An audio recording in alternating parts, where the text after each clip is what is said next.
origem da palavra felicidade é grega. Fio, que tem o significado de fecundo, produtivo. Em conceito geral, felicidade para os gregos era sinônimo de produtividade. Não tem como falar de felicidade e não bater na porta da filosofia. As primeiras reflexões do tema nasceram lá. Para o filósofo Tales de Mileto, ser feliz era ter o corpo forte e saudável. Para Sócrates, felicidade era ter virtude e boa conduta. Isso faria bem à alma. Mas afinal, o que é felicidade? E você, já parou para pensar? Você é feliz? Esse é o tema do Miscelânea de hoje, que está de cara nova, cenário novo nessa nova temporada. Olha, e para conversar com a gente, para ficar aqui com a gente nessa temporada nova, eu apresento a Clarissa Rodrigues, que vai trazer dados, informações, fazer comentários para ajudar você que está aí em casa a entender os temas que a gente vai trazer aqui. E para conversar sobre felicidade hoje, eu queria agradecer a presença da professora de filosofia Débora Guedes, que também é assistente social, e da Giovana Mota, que é Master Coach e palestrante. Muito obrigada, gente. Obrigada. E para começar, a gente viu aí várias definições de felicidade. Mas e para vocês, o que é felicidade? Felicidade tem a ver com essa sensação interna, com essa vibração, com essa percepção de plenitude e que a gente quer que aconteça novamente ou que dure a vida inteira. E para você, Joana? Felicidade para mim tem muito a ver com o estado de espírito, tem muito a ver de você conseguir observar as coisas boas que você tem ao seu redor e validá-las. Isso é ser feliz, é você observar tudo que o mundo está te ofertando e para mim isso significa muito, de você validar aquilo que você tem de bom, de você dar valor àquilo que realmente tem valor. Isso é felicidade, no meu ponto de vista. E a gente fica pensando, né? Algumas pessoas têm uma crença de que se você é feliz numa área da vida, talvez em outra você não possa ser. É possível ser feliz em todas as áreas da vida?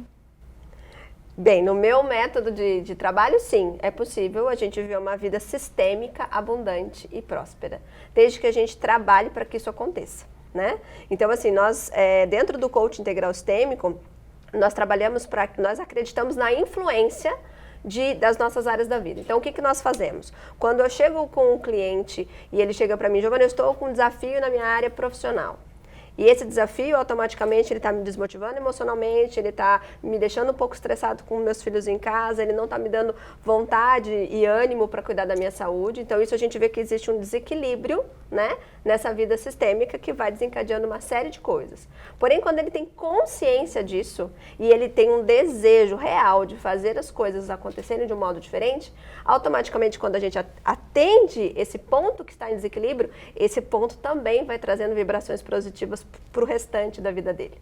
Então, nós acreditamos que sim, é possível você desenvolver habilidades, né, e desenvolver ações para que você melhore a sua vida sistemicamente e isso aconteça de um modo geral. Do ponto de vista da filosofia, é um pouco diferente, né? A filosofia pensa na existência humana como um todo, né? Então, a filosofia não pensa a felicidade de uma maneira perene, constante, né? A ideia é de que, inclusive, a gente se perceba na condição de carência, de tristeza, para que a gente consiga reconhecer o que é alegria, o que é felicidade, ainda que alegria e felicidade tenham conceitos diferentes, né? Mas a ideia é que a felicidade seja, então, reconhecida em estanques, em instantes, né? E estes instantes, seja qual for o momento da sua vida, a situação da sua vida, que ele te provoque esta sensação e esta percepção máxima da vida, né? Dessa ideia de plenitude mesmo da vida. Isso pode acontecer em qualquer momento, em qualquer situação.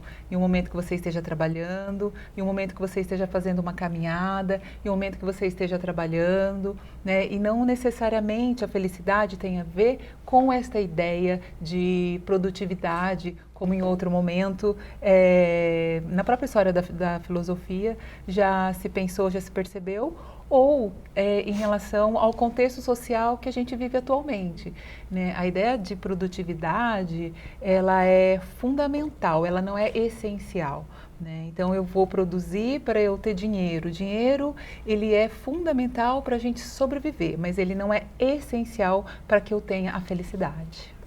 Olha só.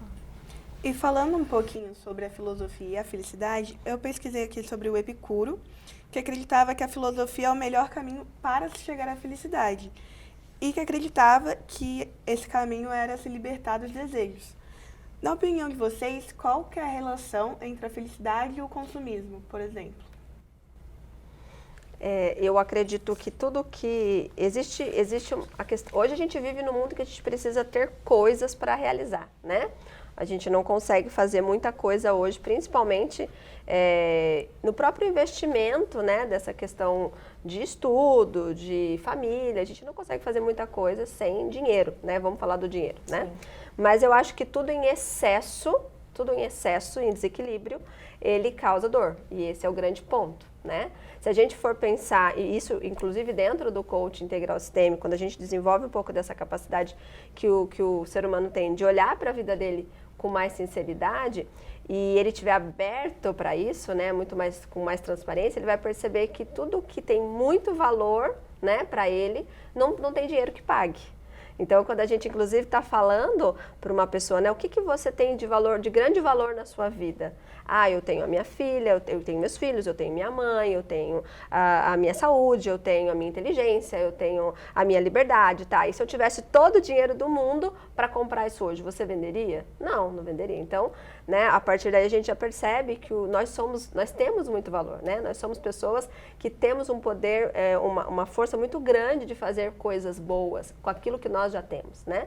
Porém, para fazer algumas outras coisas que nos levam em lugares talvez até ilusoriamente melhores, a gente precise consumir algumas coisas.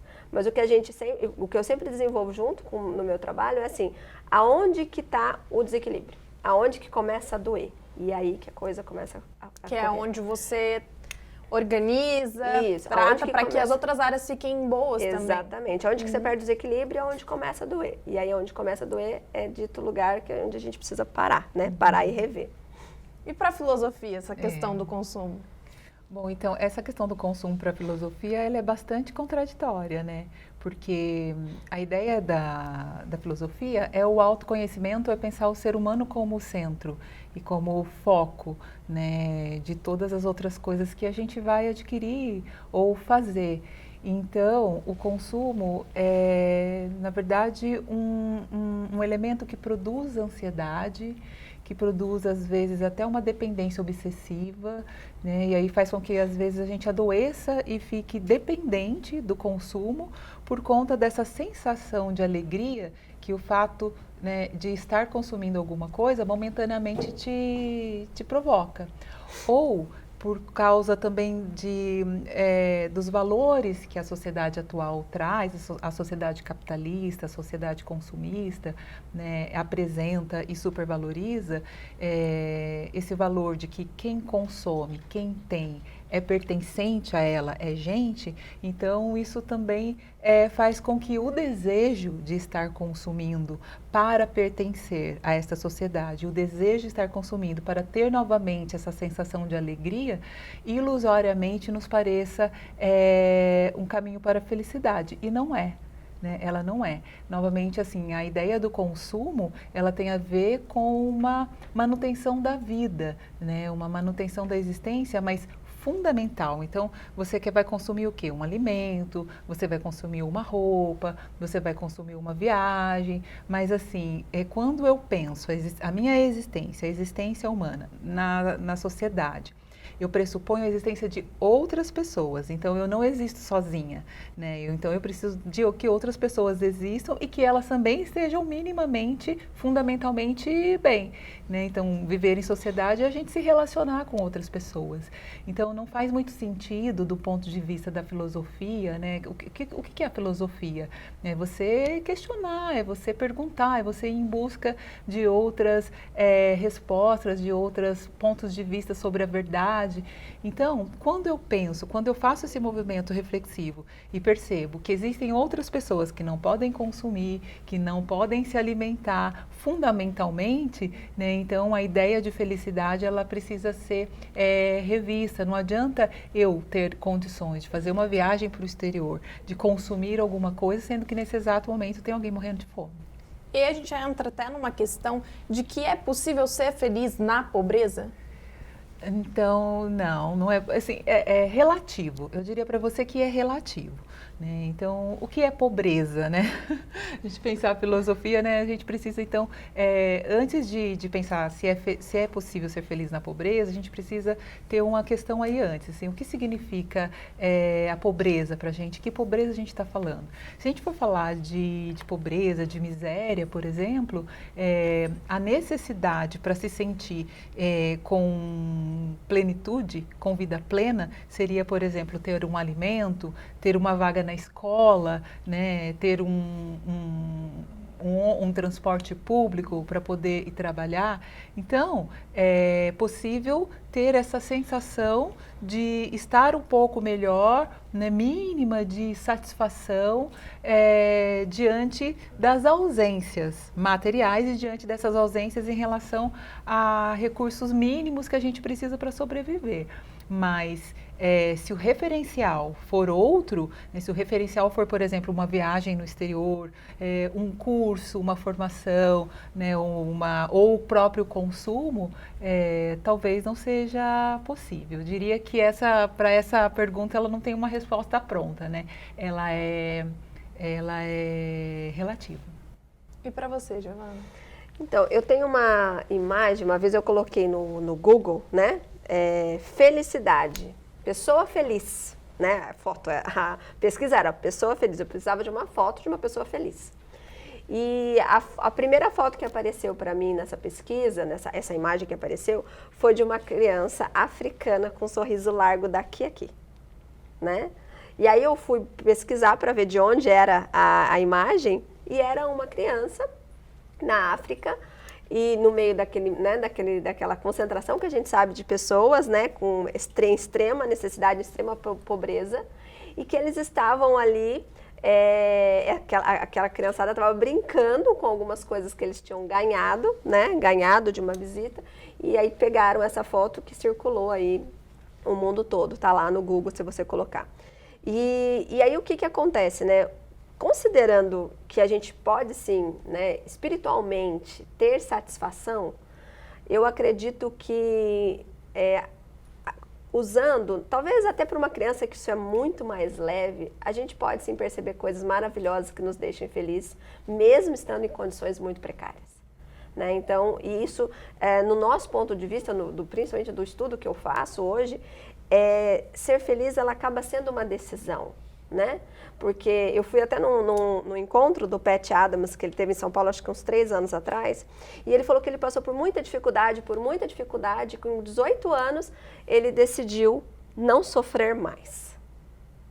E desde aquele dia, ele decidiu que todos os outros dias da vida dele, ele ia arrumar uma forma emocional, racional, material, física, para que ele pudesse se sentir mais feliz. Então, é por isso que ele se tornou um palhaço, né? Ele decidiu isso. Então, hoje ele fala que ele não pode ver uma pessoa tranquila, independente da situação que ela esteja, onde ela esteja, que ele vai fazer a pessoa vai tirar um sorriso dessa pessoa. Então, eu acredito que independente da nossa situação, da nossa condição, é possível, sim, trazer felicidade para nós. Que você busque meios de ser mais feliz. Sentir mais feliz. Eu estava olhando aqui, indo de encontro com o que a professora Débora falou, a ONU liberou o ranking dos países mais felizes. E no topo deles figuram os países mais ricos, como a Noruega, a Dinamarca e a Finlândia, em primeiro lugar pelo 2º ano consecutivo. Alguns critérios de avaliação são produto interno bruto, assistência social, expectativa de vida, mas a gente continua se questionando, o dinheiro traz felicidade? Porque não dá para não fazer o link quando a gente olha esse ranking, por exemplo. O Brasil está em 32º lugar.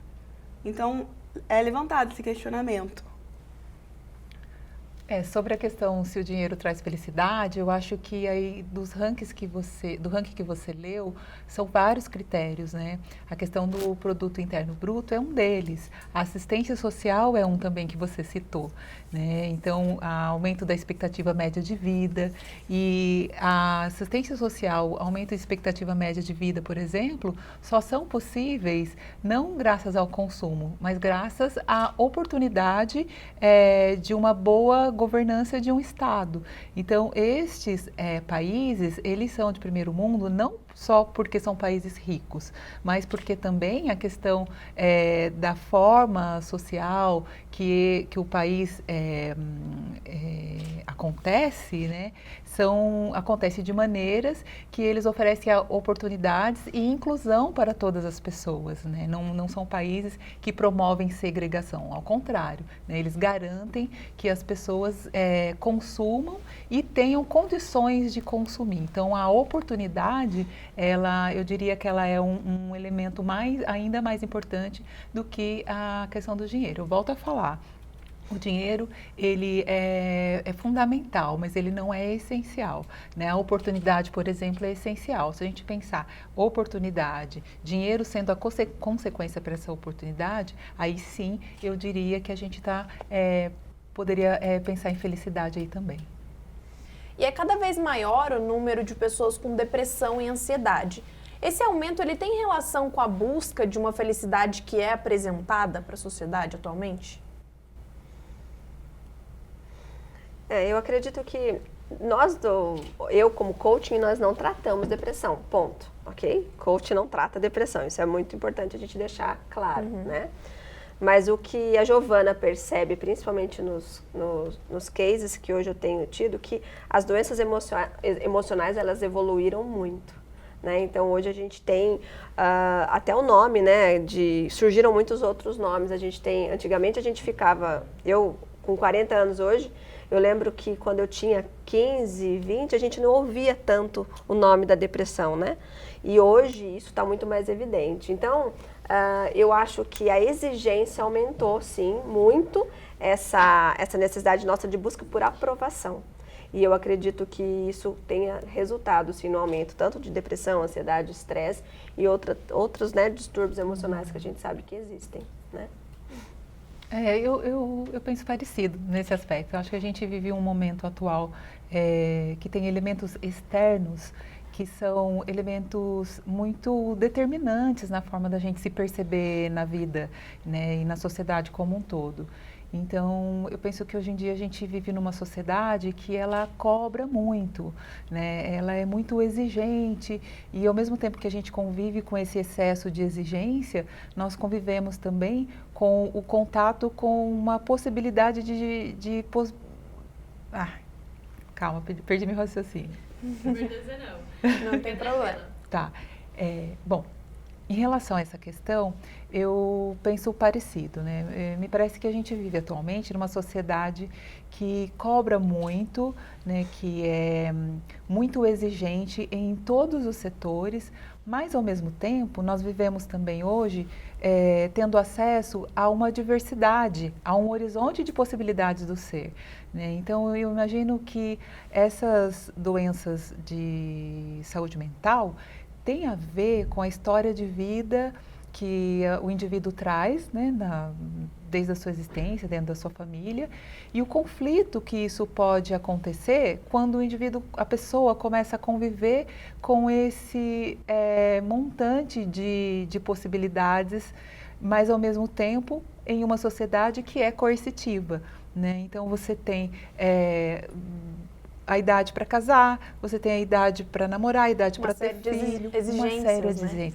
Você tem, né, uma idade para se tornar profissional, para entrar na faculdade, depois que você entra, você tem a obrigatoriedade de ser um profissional bem-sucedido. Por um outro lado, nós vivemos hoje num mundo onde tem Master Coach, né, que te ensina a você se organizar num processo sistêmico.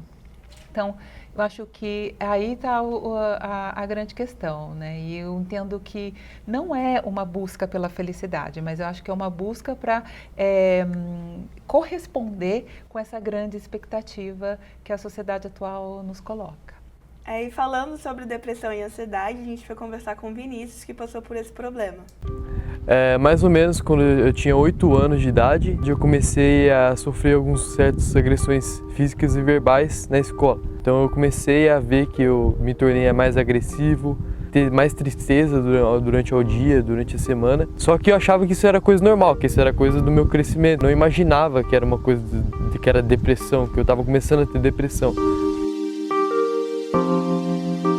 Quando meu amigo morreu em 2014, que eu tinha 16 anos, foi quando eu descobri de fato que realmente tinha um problema. Porque quando ele morreu, ele era tipo, o meu melhor amigo, ele era o meu irmão. Comecei a me aprofundar mais nesse problema. As pessoas começaram a observar no meu comportamento e também nas minhas poesias que eu não consegui mais esconder. E foi aí nesse momento que minhas duas amigas perceberam que eu estava mal e que eu realmente tinha um problema. E elas foram falar assim para mim: Vinícius, se você não for contar para sua mãe que você tem algo, que você tem um problema, que você tem uma depressão, a gente vai contar para ela. A gente vai ser obrigado a contar para ela que a gente não gosta de ver você assim, não quer ver você assim. Foi então que eu contei para minha mãe e meu pai. A família, ela é essencial. Sempre tive um vínculo muito grande. O que me manteve vivo, literalmente, foi a minha família. Se não fosse pelo acompanhamento psicológico também, não conseguiria. Então, o significado de felicidade para mim é estabilidade emocional. Então, a felicidade tem que ser um processo contínuo que você tem que buscar durante toda a sua vida.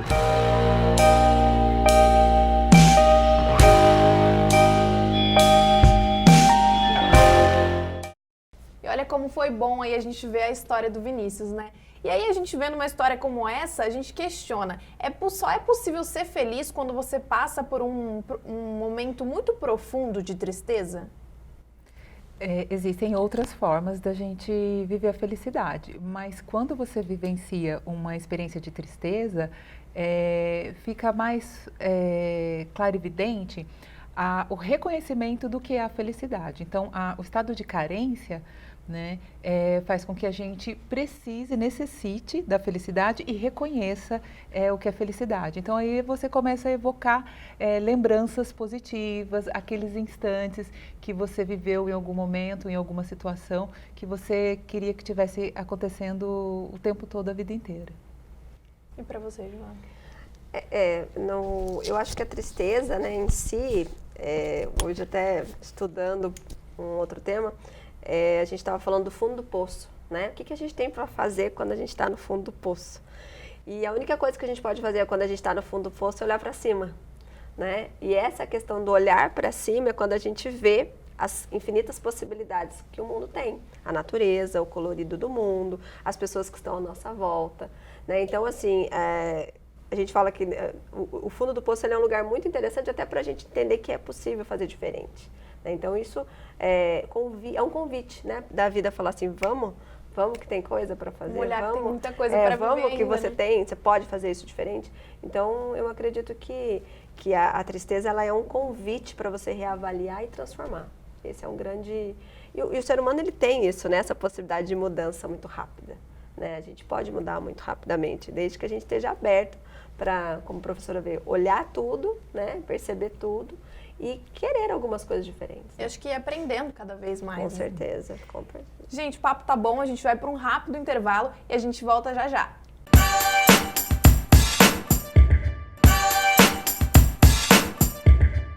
Voltamos do intervalo com mais miscelânea. Hoje a gente está falando de um tema super gostoso que é a felicidade.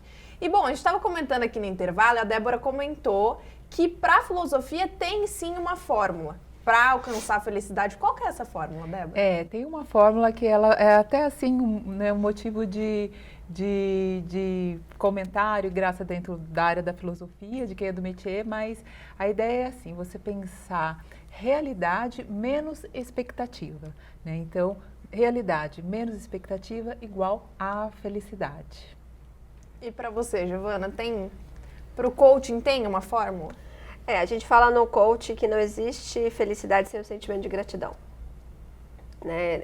Onde tem satisfação, não tem gratidão, possivelmente a gente não consegue ver o que é bom para a nossa vida e, consequentemente, a gente não consegue ter o sentimento real de felicidade. Né? Então, a gente oscila. Então, a gente não consegue perceber, por exemplo, a diferença de um momento e de uma existência, por exemplo, né? Uma das coisas que eu ensino até é a gente validar a existência, e hoje a gente tem vivido muito e validado muitos momentos, né? Então, o que é o momento? O momento é quando, uma forma bem simples da gente entender o que é o momento, é tudo que o dinheiro paga, né? O dinheiro, tudo que o dinheiro paga acaba sendo um momento, mas a existência é aquela que traz a felicidade aquele aconchego, aquele sentimento que empodera a gente de querer viver melhor e querer buscar mais, de querer estar perto das pessoas que a gente ama. Então, quando a gente está falando de viver a existência, é aquele momento que a gente cheira gostoso o nosso filho, que está quentinho na hora que ele acorda, é a hora que a gente levanta do lado do nosso marido, da nossa esposa, e a gente olha para os olhos dele com um sentimento, aquele abraço gostoso. É a hora que você entrega um projeto e fala, yes, vai ser bom pra caramba. Isso é a existência. Né? A gente fala que o dinheiro, ele não paga a existência e não dá tempo de tirar selfie. Né? Porque não dá tempo de tirar o selfie. Você está ali tão envolvido com aquele sentimento de grandeza e de gratidão que isso te traz muito mais felicidade. Então, se você perceber isso, é muito mais fácil de você se tornar uma pessoa muito mais feliz. E para a filosofia, ser grato é uma forma de ser feliz também? Olha, eu nunca pensei nisso. Mas eu acho que essa ideia do reconhecimento, né, o reconhecimento de que você foi merecedor ou que você conquistou alguma coisa, me parece que pode sim te dar uma sensação prazerosa e essa ideia de plenitude em relação à vida, né? Porque eu fico me perguntando em relação a ser grato, né? Grato a quem? Grato a quê? Grato por quê? Então, assim, como na área da filosofia, como professora de filosofia, eu não posso deixar de fazer esses questionamentos, né? Essas reflexões. Então, eu entendo que sim, desde que esse movimento, esse exercício da gratidão seja no sentido de reconhecimento de uma relação de troca, de equidade, de justiça, de afeto bom, né, de respeito, de reconhecimento também da importância e da validação de uma outra pessoa, de uma situação que seja bom para todos, para uma comunidade, para uma sociedade, né? Certamente a filosofia vai entender que a gratidão pode contribuir, sim, para um exercício de felicidade. Olha, então nesse ponto as duas concordam. É ser grato. E falando sobre a existência e a gratidão, eu lembrei aqui de um documentário chamado Eu Maior. Vocês já assistiram esse filme? Eu não conheço. É um filme onde 30 pessoas, personalidades, famosas ou não, em diversas áreas, contam um pouco sobre a experiência de vida delas e a busca pela felicidade. Vamos assistir ao trailer. Pergunta fundamental: Deus existe? O que é? Onde está? O que estamos fazendo aqui? Para que serve a vida? Quem sou eu? Por que nascemos, morremos? Há significado nisto? Para que tudo isto? É por nada? A prisão é maia, é ilusão. É eu não saber quem eu sou, de onde eu venho, para onde eu vou. E como dizem os bons navegantes, nenhum vento é favorável para aquele que não sabe aonde quer chegar. Um dos desafios do ser humano é conhecer-se a si mesmo. Quem sou eu, finalmente? Encontramos espelhos de nós mesmos em todas as partes e não nos identificamos com nenhum deles.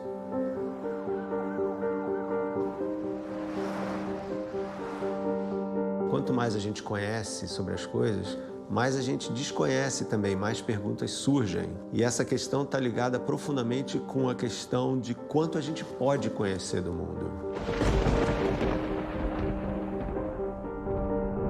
Acredito mesmo que as grandes descobertas do homem para com ele mesmo não precisam de um grande telescópio, de um grande microscópio ou de uma caverna numa montanha para ele se encontrar com ele mesmo.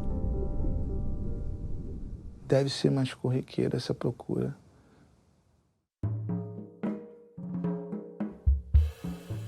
Você estar na montanha desempenhando um esforço físico intenso, muitas vezes correndo riscos, gera-se uma grande introspecção, assim, você começa a pensar em tudo na sua vida naquele momento que você está ali. Na minha vida, o meu esporte serve como uma ferramenta de autoconhecimento muito grande. Você se expõe de uma maneira louca, você morre. De uma maneira preparada, você aprende.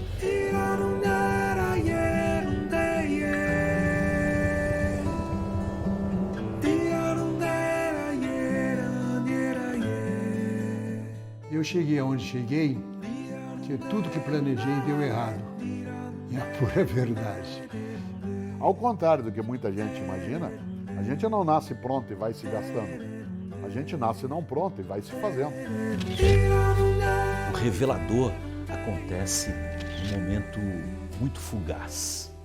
Essa eu acho que é a experimentação, esse eu acho que é o encontro com Deus, com a beleza.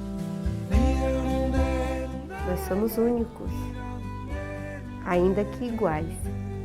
E acho que a beleza da condição humana é essa possibilidade de você ser completamente original e completamente igual. É um paradoxo.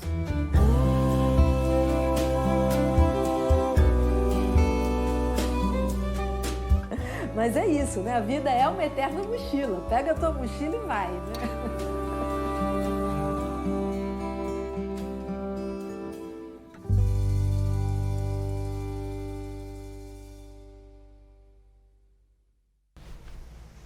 Olha, é um documentário super legal e que vale a pena, né, o pessoal de casa assistir.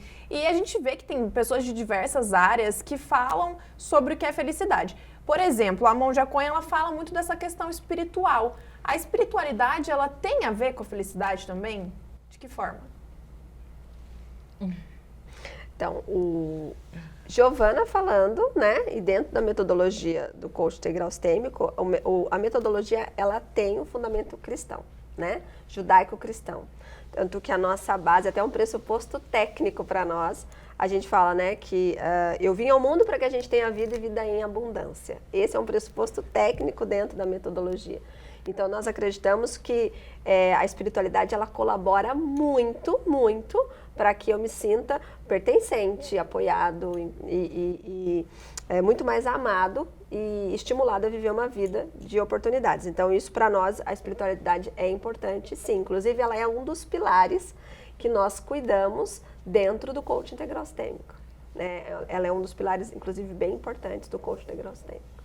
Então, a própria Monja Coen, ela diferencia o que é religiosidade do que é espiritualidade. A religiosidade, no caso, tem características institucionais, tem a ver com um sagrado, divino, reconhecimento da existência de um Deus onipresente, onipotente, a ideia também da presença do dogma.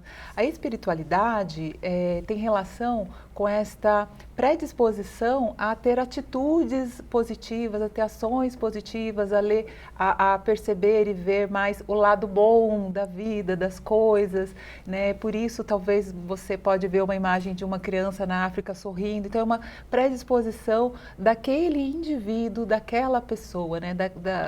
daquela pessoa, daquela criança. Existem estudos, então agora eu vou falar do ponto de vista da ciência, existem estudos que demonstram que tanto quem tem maior espiritualidade, ou seja, uma espiritualidade mais desenvolvida, mais apurada, mais aguçada, ou até quem tem a religiosidade, né, a vivência, a experiência da religiosidade, são pessoas que têm mais saúde e conseguem se conectar melhor com esse lado bom, com as partes boas das coisas. Mas esses mesmos estudos também demonstram alguns gaps em relação a perceber de uma forma mais ampla a vida. Então, assim, essas pessoas que têm a religiosidade desenvolvida, elas reconhecem, são mais saudáveis, mas no espaço institucional, né, no meio onde elas se relacionam, né, por onde elas vivem. A espiritualidade tem a ver também com esse comportamento, né, de você estar andando pela rua mais sorridente, né, de você buscar sempre ver o lado bom das coisas. Então, eu conheço essa fala da Monja Coen e acho que é muito boa, né, e tudo que a Monja Coen traz, eu entendo que pode contribuir, sim, para um exercício pela busca da felicidade. Muito legal. E eu tô com uma dúvida aqui. A felicidade, ela é uma responsabilidade individual ou existem fatores externos que atrapalham essa busca? Existem fatores externos que atrapalham a busca, mas a autorresponsabilidade muda tudo. Né? A autorresponsabilidade, né, esse protagonismo na vida, onde a gente coloca e assume, né, o nosso papel, né, como indivíduo, ele provoca mudanças e ele provoca, assim, uma busca por melhora. E isso é individual, né? E uma das coisas que, infelizmente, a gente aprende a terceirizar os nossos problemas. Né, os nossos problemas, a gente acaba que eu mesmo sofri muito isso, né? Uma época era problema do meu pai, outra era problema do meu marido, outro problema dos filhos, outro problema do trabalho, outro problema do chefe, até que eu olhei e falei, o problema é de quem mesmo? O problema é meu. Então, tudo que acontece comigo, querendo ou não, por ação ou por omissão, a escolha é minha. Então, se eu tenho isso muito forte na minha vida, e se eu tenho isso como uma crença, que é o que nós trabalhamos, se eu assumo isso como uma crença, eu assumo ali o meu papel. E isso não só vai provocar para mim possibilidades de melhora material, racional, intelectual, como emocional, e consequentemente vai me trazer um resultado que vai mobilizar um sentimento maior de felicidade. Assim, há o reconhecimento de que o ser humano ele tem potencial, né? Ele tem potencialidade para poder fazer o que ele quiser. Né? Mas nós não somos seres que vivemos sozinhos, né? Mesmo se eu viver de uma forma solitária, né, eu trago comigo os outros através da minha lembrança, da minha memória, das experiências que eu vivi, da projeção dos meus desejos, né? Então as minhas escolhas também serão feitas em função de relações sociais que eu tive em algum determinado momento, né? Mesmo que eu viva solitária, sozinha numa casa, né, eu vou depender do sujeito que planta o arroz para eu poder consumir, do sujeito, do padeiro que faz o pão para eu ir lá comprar, né? Então, nem tão pouco a nossa vida no dia a dia, no cotidiano, muito menos a felicidade é uma questão individual. Ela é coletiva, as questões são coletivas, né? Nós somos seres de alteridade. Eu dependo do outro para poder saber quem eu sou e para saber quem eu não sou e para saber o que eu posso, o que eu consigo ou o que eu não consigo. Existe esse reconhecimento da potencialidade, né? O ser humano, ele é capaz de muita coisa, inclusive de ficar paralisado diante de uma situação. Então, o coletivo vem no sentido de que se promova a oportunidade, né, de desenvolvimento e de melhoras para cada indivíduo também. E puxando esse gancho, né, da relação com o outro, a comparação ela sempre existiu. Mas hoje, com o uso frequente das redes sociais, parece que essa comparação está aumentando, né? Você entra no Instagram, você vê uma amiga que foi viajar, uma outra amiga que está noivando. Essa questão da comparação, ela contribui para que as pessoas não sejam felizes? Olha, eu tenho uma filha adolescente e eu estou sofrendo isso na veia. Porque é interessante como elas querem muita coisa muito rápido, né? Elas descobrem muita coisa muito rápido e elas sofrem por muita coisa muito rápido, né? Então, ela tá tendo essa semana de prova, uma amiga está viajando, a outra ficou doente e não foi na escola. Então, e aí assim, eu vi que ela não falou com ninguém, mas tudo que aconteceu na rede social influenciou demais as tomadas de decisão dela, inclusive a postura dela. Então, eu acho que assim, as redes sociais elas influenciam muito, não só como nós estamos fazendo as coisas acontecerem, mas como que a gente está percebendo as coisas. E eu acho que isso tem provocado assim, muito, muito, muito transtorno, não só de possibilidades, mas de realidade também. Sabe que eu concordo com você? Que bom!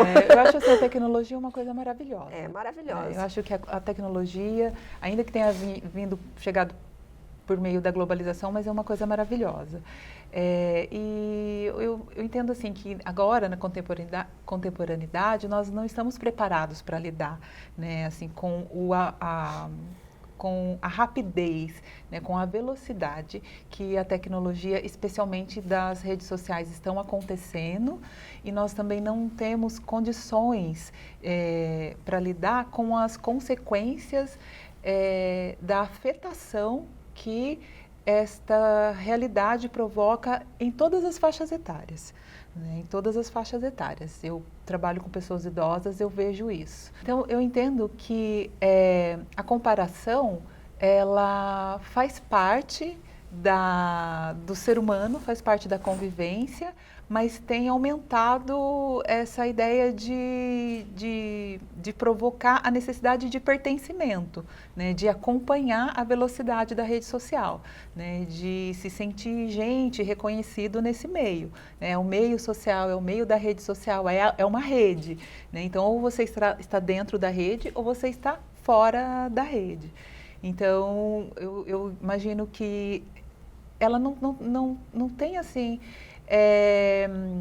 atrapalhado a conquista da felicidade, mas eu acho que ela tem provocado muito sofrimento. E é uma rede que mostra pessoas felizes o tempo todo. A gente pode dizer que essa felicidade, ela também é um sinônimo de infelicidade?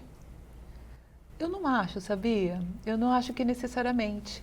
Eu acho que pode ser, sim, às vezes você posta uma foto feliz de uma situação que você viveu, que foi intensa, que te, né, remete a um estado de plenitude, que você gostaria que durasse a vida inteira, e inclusive você escolhe essa foto para postar, para socializar, para dividir. Né? Eu imagino que exista, sim, esse recorte, né, essa edição de você querer mostrar só as coisas boas, tanto quanto existem pessoas que fazem edição de mostrar só sofrimento, edição de mostrar só produtos para consumir. Né? Então, eu acho que a perversidade também por trás desse processo. E aí me preocupa se a gente reduzir a ideia de que a rede social é um movimento para a gente só editar a ideia de que você é feliz, feliz, feliz, feliz, né? Eu acho que é relativo também. Eu acredito em situações ali que pessoas possam de felicidade, exatamente pelo desejo de querer manter acionada essa experiência de felicidade que a pessoa tenha vivido. Eu também acredito que não é tudo uma mentira, não é. Até porque hoje, se você, às vezes, até pela mudança, né, no hábito de não imprimir mais fotos, que a gente não imprime mais fotos hoje, às vezes você quer alguma imagem sua, da sua própria vida, e que tem algum significado importante, aí você acaba indo no álbum, né, do Facebook, no álbum... Para lembrar, para buscar a imagem. Então, eu também não acredito que seja tudo isso, né, a gente tem, sim, muitas coisas ali que nos colocam em situações ali que você fala, meu Deus, será que é isso mesmo? Mas eu acredito, tem muita coisa que a gente vê, né, na timeline ali que você fica mais feliz. Você fala, nossa, olha que interessante, olha que coisa legal, olha que, né, projeto interessante, olha que pessoa fazendo A gente tem coisas também que podem agregar muito à nossa vida. Ou seja, nem tudo é a questão da comparação também, né? Não, nem tudo. Eu acho que a ideia é sempre questionar e filosofar e refletir, né? Eu acho que tem uma pergunta primordial, né? Vale a pena? O que vale a pena, né? E qual referencial a gente tem para poder fazer esse questionamento se vale a pena ou se não vale a pena, né? Exatamente. E antigamente as relações elas eram um pouco mais sólidas, né? Você abraçava, você falava eu te amo olhando no olho. E hoje é muito comum falar esse eu te amo nas redes sociais. Vocês acham que essa perda desse contato, ela também influencia para que as pessoas não sejam felizes? Eu também penso um pouco diferente. Eu acho que ao contrário, sabia?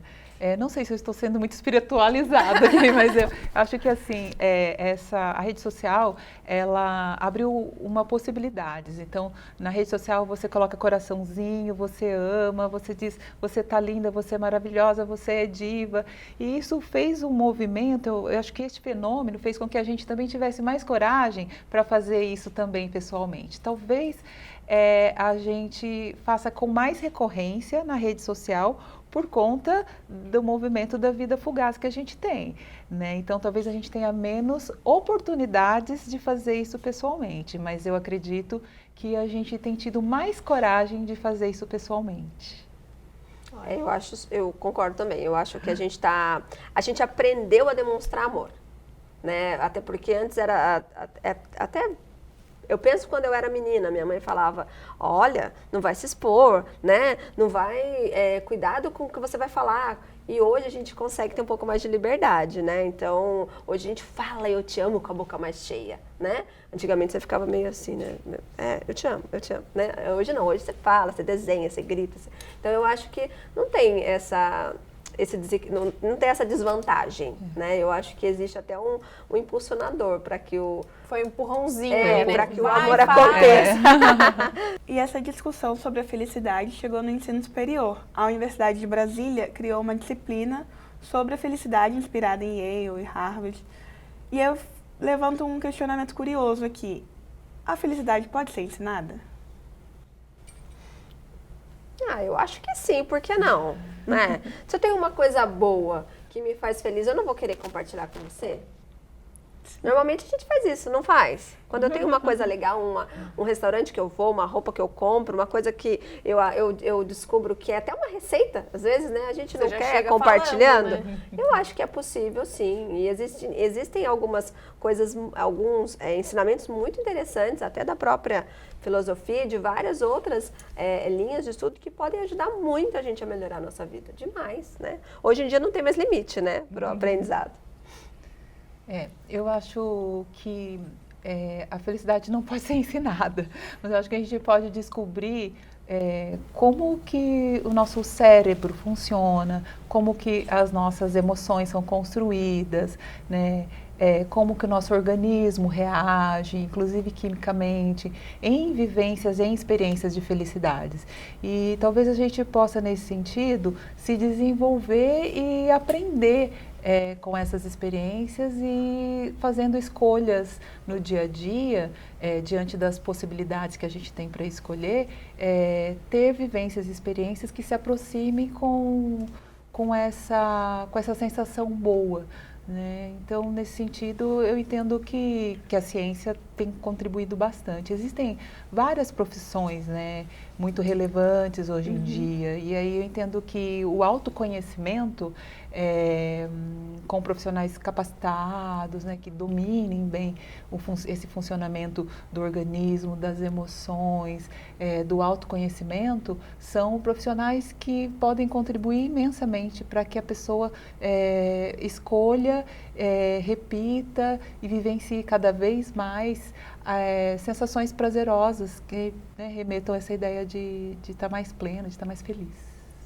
Gente, nosso bate-papo chegou ao fim, mas eu queria agradecer a presença de vocês. Muito obrigada. Muito obrigada. Agradecer a Clarissa, que trouxe esses dados aqui pra gente hoje. Bom, eu espero que você aí de casa tenha gostado desse nosso papo sobre a felicidade. E para continuar acompanhando essa temporada do Miscelânea, é só acessar o canal do YouTube, que é TV Univap. E também você pode ficar ligado nas nossas redes sociais. No Instagram é @TV Univap. A gente fica por aqui. Até a próxima.